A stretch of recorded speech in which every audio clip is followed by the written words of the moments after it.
This moment right here shifted the game, giving birth to the new wave, or at least made us pay more attention to the internet rappers.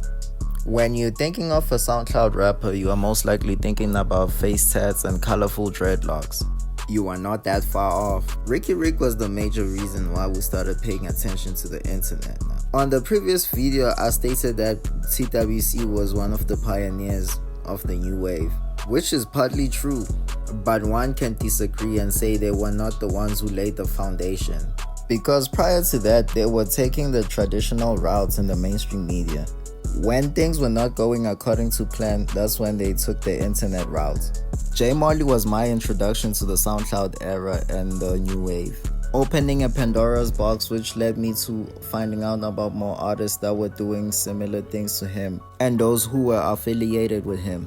Treehouse, Litabo Acid, Fetty Boy Jim, Babyface Din, Gator, just to mention a few, and some associates like Patrick XX Lee, KC The Plug, The Big Hash, Vegas Caesar, Malachi and Elize, not forgetting Production, Wave Gang, Breezy the Savage, rest in peace, 808X, Sally, and Michael Tui. Most of the pressure was applied on digital platforms such as YouTube, Apple Music, Spotify, but most of it was mainly accessible on SoundCloud due to its popularity.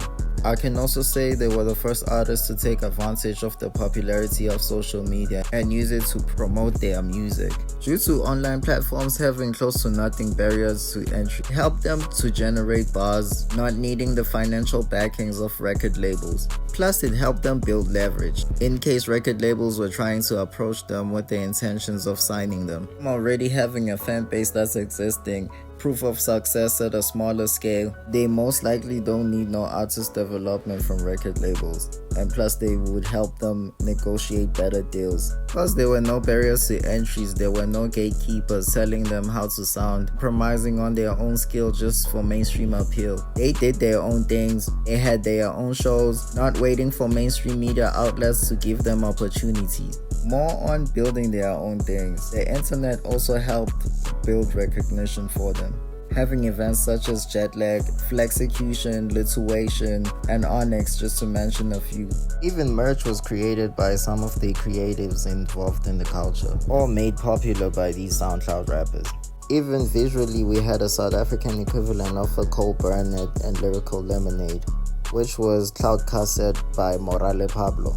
Going back to the event side of things, this ecosystem made us pay attention to Vinny, who started off as an MC, now crossing over becoming a presenter. He's not the only one to cross over from the internet to mainstream platforms. J Molly having music videos being played on TV and some of his music played on radio. The Big Hash dropping his debut mixtape Young, which had a great reception. And finally, his long awaited album, The Heartbreak Hotel. Champagne 69 are no longer a duo, but Lonely Blade is still active. Plus he gave back to the Broilers. Patrick Lee is still applying pressure, lately hanging out with Kindly Nash and Baby Days. Costa Teach unfortunately is no longer with us, but he had a solid career, even having a joint projects with AKA. Elize being heavily involved on production on Big Hash's projects. He was also involved on production when it came to Elaine's music. Flexecution got too big to a point where they were even able to book Lil Baby. But unfortunately that event did not happen.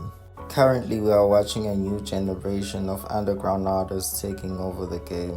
Hopefully they will do what the previous generation had done prior to them and more. This second wave, which is spearheaded by the likes of Jay Katana, Don L, Brother Cooper, Kindly Nash, just to mention a few.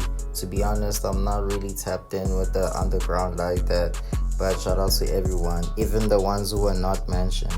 Anyways, without further ado, I hope you enjoyed watching this as much as I enjoyed making it for you.